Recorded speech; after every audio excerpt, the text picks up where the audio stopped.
Bitcoin could trigger the next financial crisis. This is a total shocker from Marcel Fratzscher, who is warning about Bitcoin and cautioning against a too powerful financial lobby. Additionally, he assumes that Bitcoin is a pyramid scheme and much more. He is now once again throwing out the most massive anti-Bitcoin theses. And we all know that this is ultra bullish because Marcel Fratzscher is the most blatant contraindicator you can imagine. Every time Marcel Fratzscher says that Bitcoin is going to zero, that Bitcoin is over, that it's dead, we see Bitcoin do the exact opposite. And he's not just a contrarian indicator when it comes to Bitcoin. All of his predictions have failed. He's probably the biggest amateur economist clown in the whole world. And he now gives Bitcoin here the stamp. And he's now massively warning about Bitcoin in the NTV report. And also here in Der Spiegel. Let's take a look at his claims to see if there's any truth to them. By the way, Marcel Fratzscher is also the one who said that the German economy is still doing well. And now that things are going downhill, he says, well, it's actually even better. Then you can shrink healthily here. But before we dive into the Bitcoin article, here are a few statements. From Marcel Fratzscher. In 2015, he said that the refugees would be a net gain for the German federal budget in 8 years. What just happened? Feel free to write in the comments. In 2016, he said that the refugees would pay for the baby boomer retirees. Questionable. 2019, the ECB's policy does not endanger the value of money and does not create a real estate bubble. Real estate bubble to the moon, monetary value. There's hardly any left because we're constantly being expropriated. So, there is still some value of money, but it's just getting less and less. In 2020, he said there wouldn't be a high inflation rate.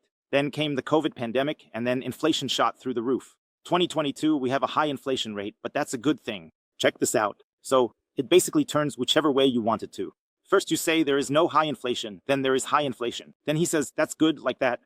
First, he says there are no economic problems.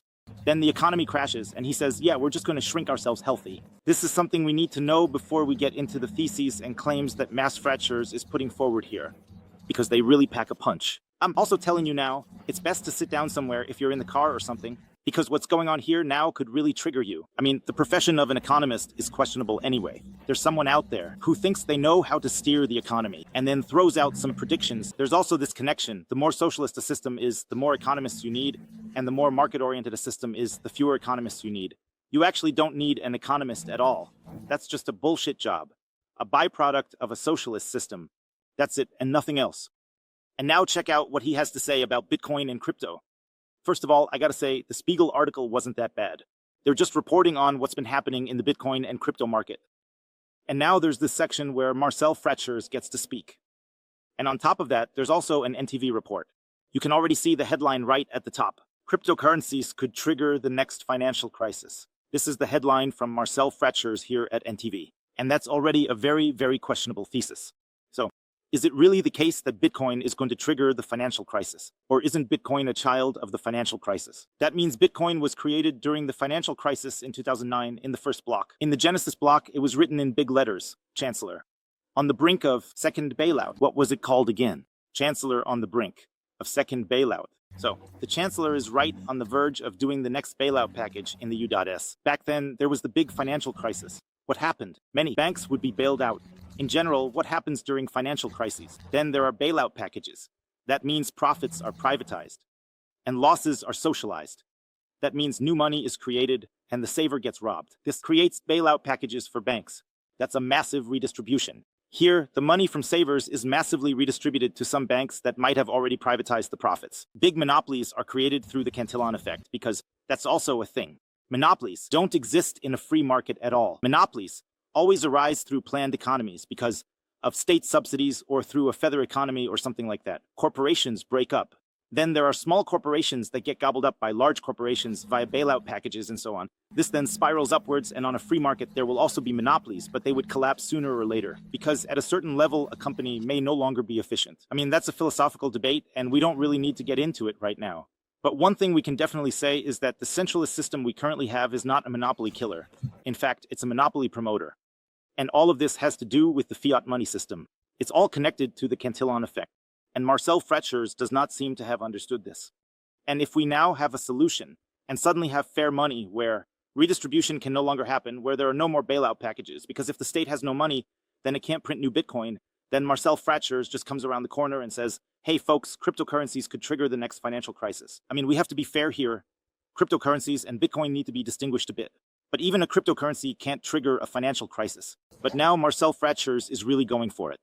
It says here, In light of the increasing spread of cryptocurrencies like Bitcoin, economist Marcel Fratzscher warns about the possible consequences. Lack of regulation. Attention folks, this could really lead to a collapse. Now here's a quote from Marcel Fratzscher. "We don't need crypto-friendly regulation.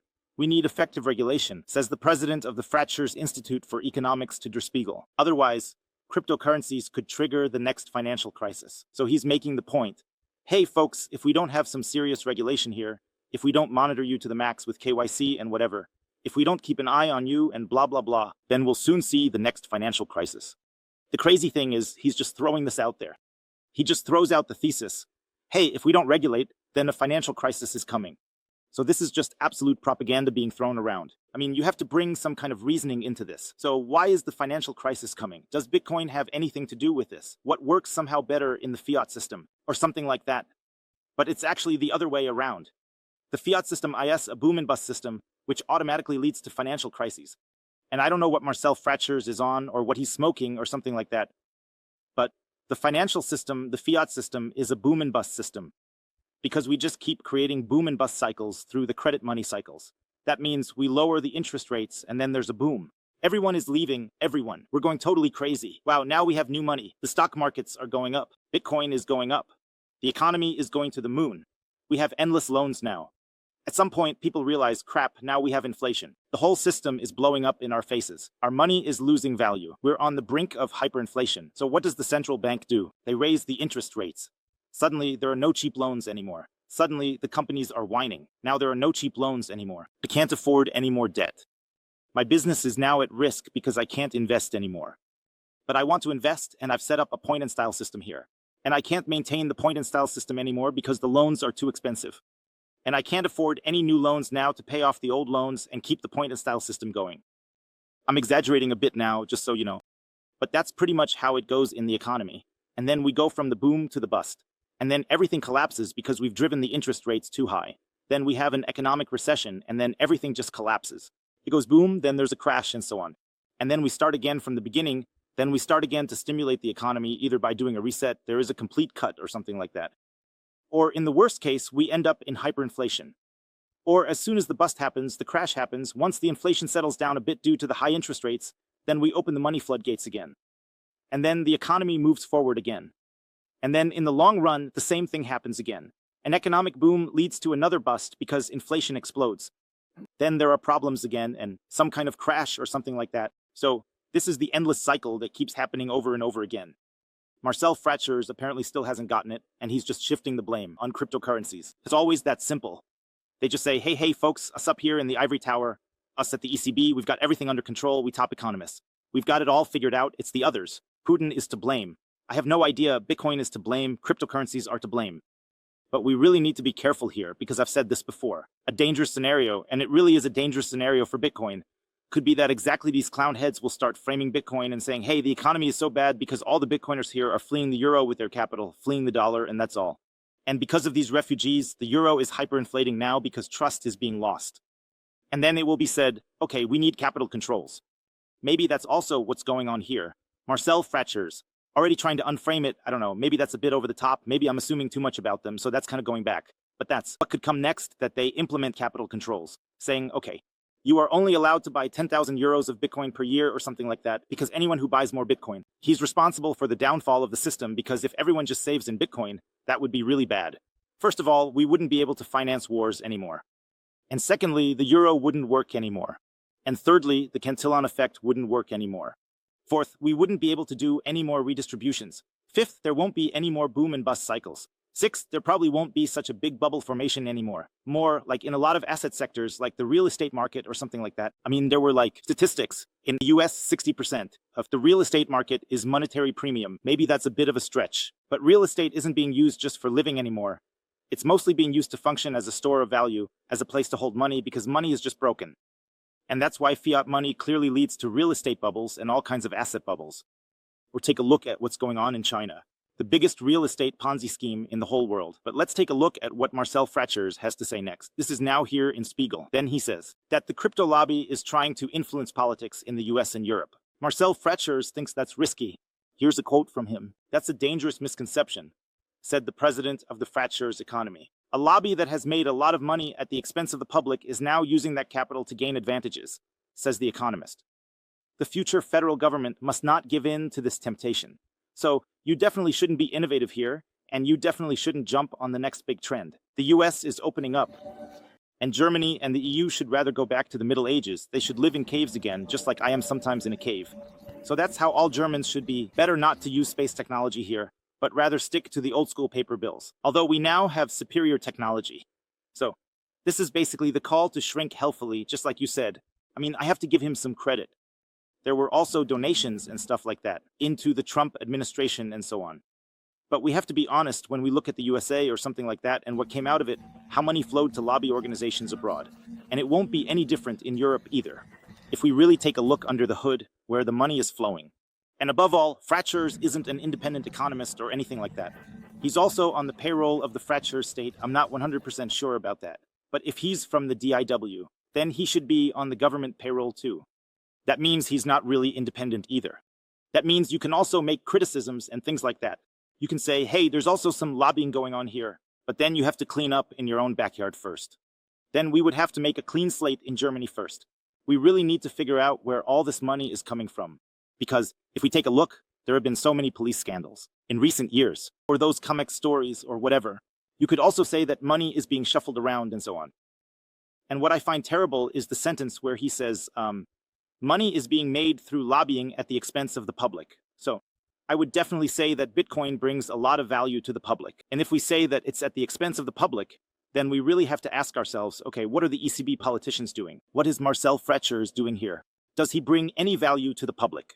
Write in the comments whether you think Marcel Fratzscher brings any added value to the general public. If he's being funded by the state, then he's also being financed by your tax money. And then you can just write in the comments, does he bring any value to you or not? We could also set up a kind of Dodge committee or something to look into these economists and see if we really need all of them. I mean, it's possible that Marcel Fratzscher creates a lot of value for society somewhere. That could very well be. I don't really know. I don't know him personally. Only know a few of his statements that really criticize something. But it could also be that he creates a lot of value for society. But we could keep going with the politicians because here, it's being talked about redistribution at the expense of society and so on. If we really go through all the politicians or the huge Bundestag in Germany, and we look at all of that, then we really have to ask ourselves, okay, isn't money being redistributed here at the expense of the public? I mean, the whole socialist system, the whole system with taxes, where you take money from one person, basically it's theft because it's not voluntary. The others, they redistribute the money back to them and so on. That's a big redistribution system.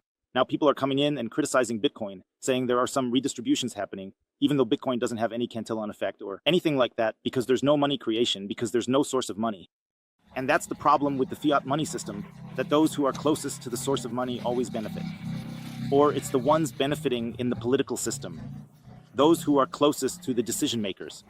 Because even if some financial lobby or something like that gets involved with Bitcoin, they still can't change the protocol. We saw that back then in the block size war, where people with a lot of money wanted to buy in and change the protocols or the Bitcoin protocol. But that didn't work because you can't bribe Bitcoin, since it's a decentralized network. But I think it's so crazy what's going on here. So the theses are really, really crazy and very, very strange here. Guys, let me know in the comments what you think about it. In any case, I've had my fill of comedy today. I gotta go jump into the ocean now and do a cannonball. If you want to buy Bitcoin, and this is the big tip, take that as a contrarian indicator. Then I'll drop a link for you below. 21 Bitcoin, how you can easily, safely, and simply buy Bitcoin. Here you can also make a statement. You can say, hey, no, I'm not going to let myself be influenced by that. It's definitely not financial lobby advice or anything like that. Do whatever you want with your money. You can also, like Marcel Fratzscher, just throw your money into a savings account or something. I don't know what he recommends as an investment. See you later, folks. Peace out.